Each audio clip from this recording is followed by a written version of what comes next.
Hey, welcome back. If you know someone who's struggling with porn, you're at the right place at the right time because that's what this podcast is all about. It's about finding freedom from porn, not just not being able to watch it, but how to find freedom for that. And if you haven't listened to our previous episodes, we're going over the 7 steps to overcoming porn for good and finding freedom.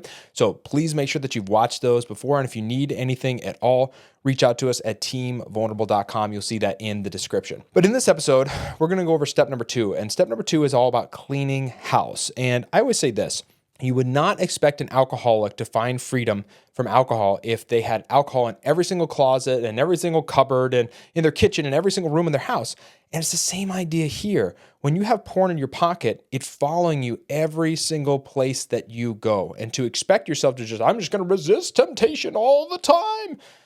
Okay, but you don't have to do that. You can make your life so much easier with this step. But one of the things that is the most common thing that happens with people in this step is they always say, I've tried porn blockers before and they don't work for me and all this stuff. Well, one of the things I always say is, hey, do you know the passwords to take off these porn blockers whenever you want to? Yeah, I know the password. You're not supposed to know the password to your own porn blockers on your phone. That kind of defeats the whole purpose. And then you say, well, I had this accountability partner, and I would stumble, and then they'd say oh, I saw your report. It said you stumbled. It said, oh, don't stumble again, brother. Okay, great. Listen, man, I really don't care if my neighbor down the street knows if I looked at boobs the other day. But if I have the right teammate, someone who's actually invested in my life, my wife, guess what? That deters me before I go look at these things. And that's the key word I want you to hear. These are not porn blockers that you're putting on your phone, your devices, all the stuff.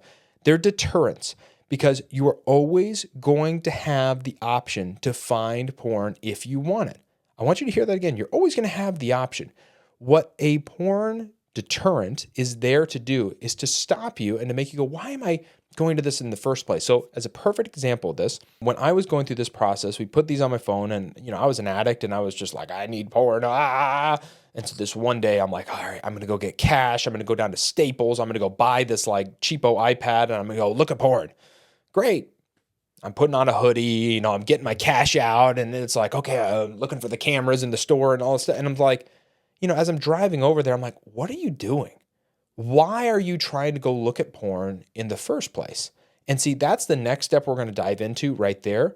But what these porn blockers should do is make it hard enough for you where you have time to ask yourself, hey, why am I even doing this in the first place? Because when you do that, then you can start to handle the root cause, which is the next step. But I want to go back to a point I was saying. This person, it needs to be someone where you get a little nervous when they're seeing your report. That's kind of the whole point. If you're a kid, we talked about, that's your parents. If you're a single person, that is the person that you are closest to in your life. And if you are married or if you are dating someone, that is them. Don't be like, I'm married and I'm going to have Emmanuel be my accountability partner.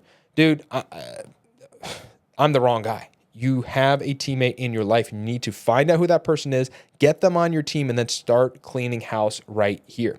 So, like we talked about, you need to have these things on your phone because they make your life so much easier. They are not there to stop you from looking at porn. You're going to find porn whether you want to or not, right? It's on TVs and it's everywhere out there right now.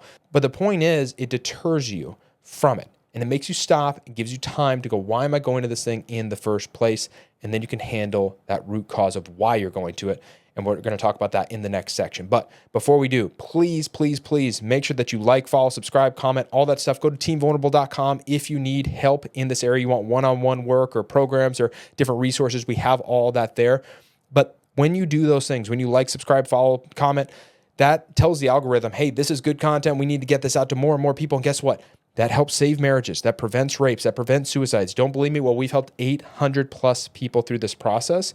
And right from the get-go, when we started doing this, people were reaching out to us anonymously and not anonymously. Hey, you saved my marriage. Hey, I was going to commit some crime, and guess what? I didn't go do that. Hey, I was going to end my life, and I didn't because I saw one of your videos. So I'm telling you, you can literally change the world by just clicking a button. So please click that thing, get in there, and remember, these steps are not going to work unless you follow them. So if you need help following them, go to teamvulnerable.com. And without further ado, let's go ahead. Let's dive into step number 3, handling the root cause. I'll see you in that episode.